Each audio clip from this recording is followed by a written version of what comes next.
Okay, so we're going to start with the University of Illinois portion of the talks. And so our first talk is going to be by Jaya Yodh, who's going to tell us about education and outreach in Illinois.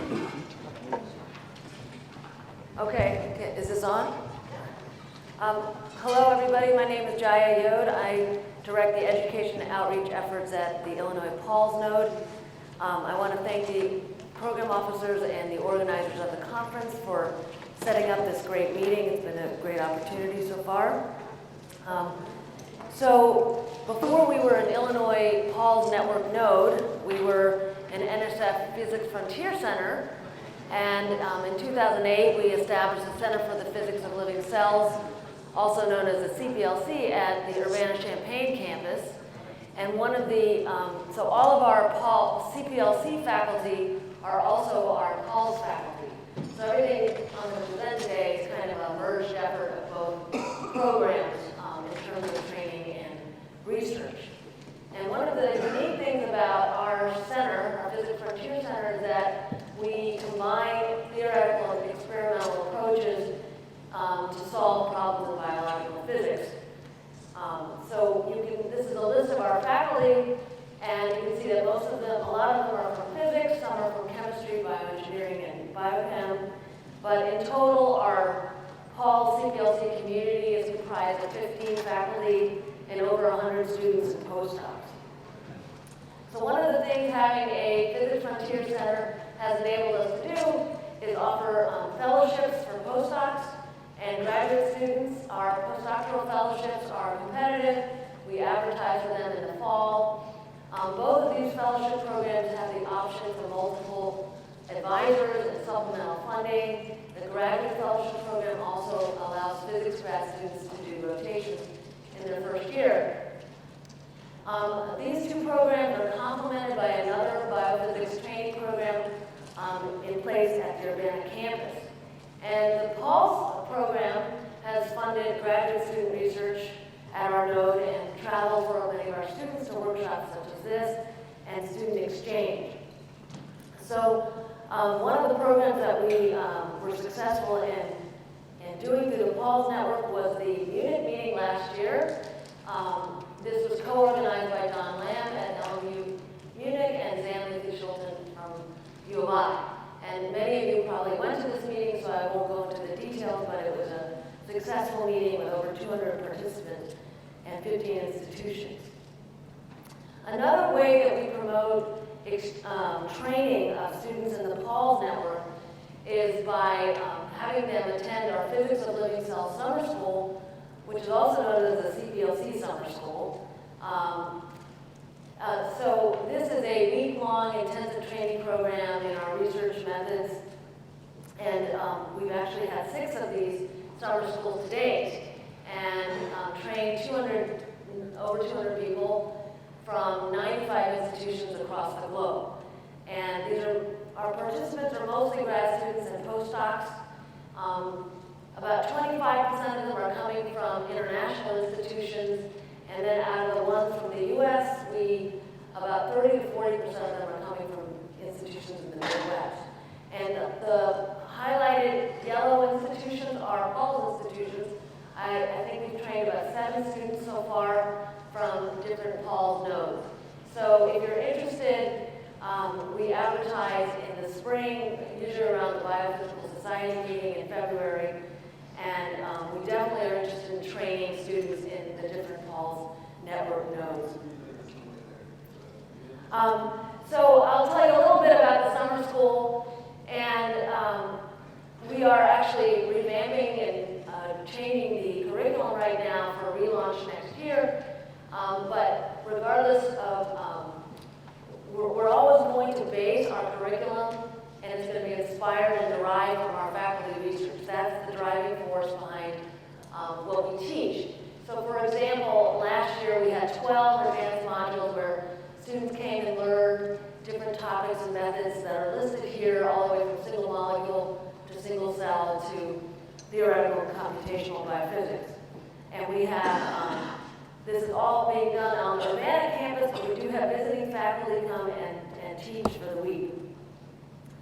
And the people that are really doing the work are our our teaching assistants, who are comprised of our students and postdocs in our center, and we train today 82 of our students and postdocs as teaching assistants, and they are critical for the success of the program, and it's really a one-to-one student-teacher ratio, which is why it works so well. So we have about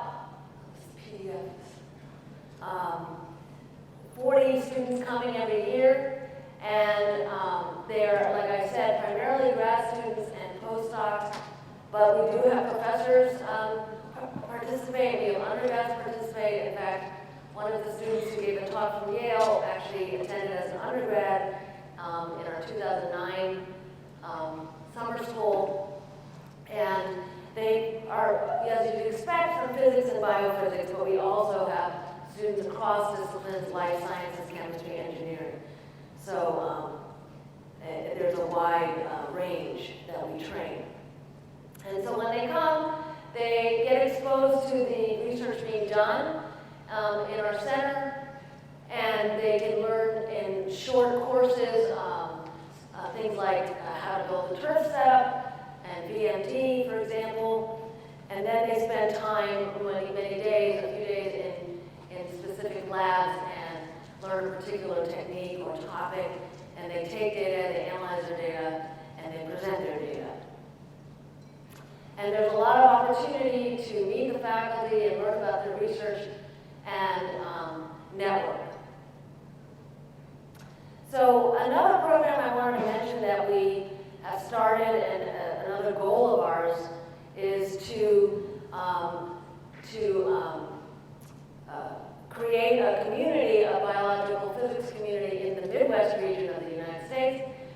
We are in the middle of the heartland, and we want more people like us around us, so we actually created this workshop, the Midwest Single Molecule Workshop, and we just hosted this workshop on our campus last year, and we brought 120 people from 35 research groups in the Midwest to the campus.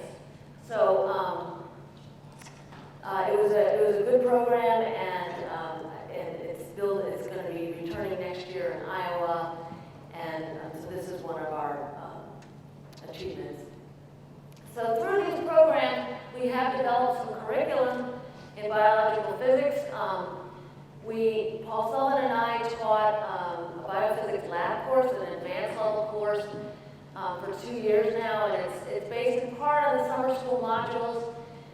We're looking to expand it to include more undergrads and maybe make it a little more simpler in terms of instrumentation. And so if any of the professors in the audience have suggestions for how to do that, we'd be happy to talk to you.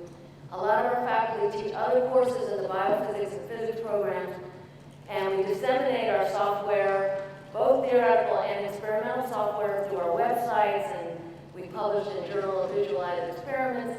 We have a lot of our K-12 lessons on our website. And I want to mention that for the PAULS network, in the future, we are planning on hosting a biological physics education workshop at the Urbana campus, and we're planning on developing short courses, and one of the ones we're working on is the physics of evolution. So be on the lookout for those notifications.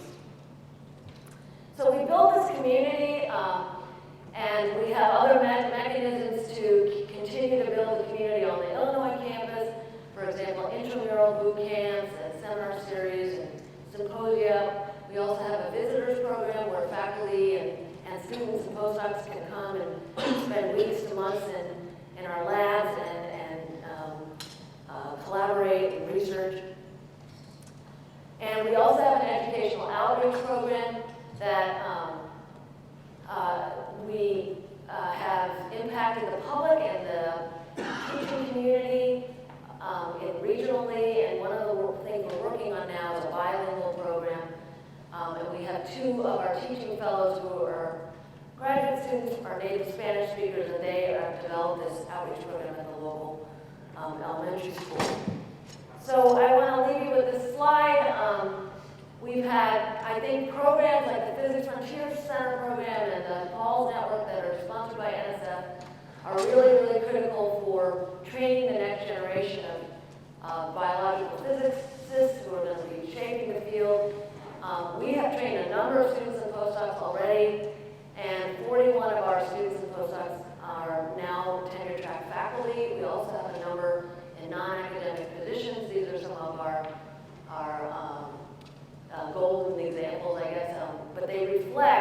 basically that little thing is an arrow, is our combination of theory and experiment and in vitro and in vivo approaches.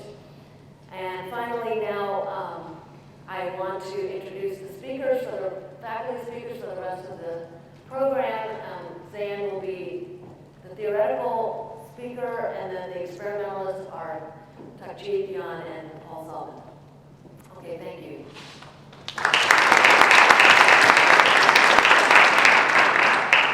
Questions for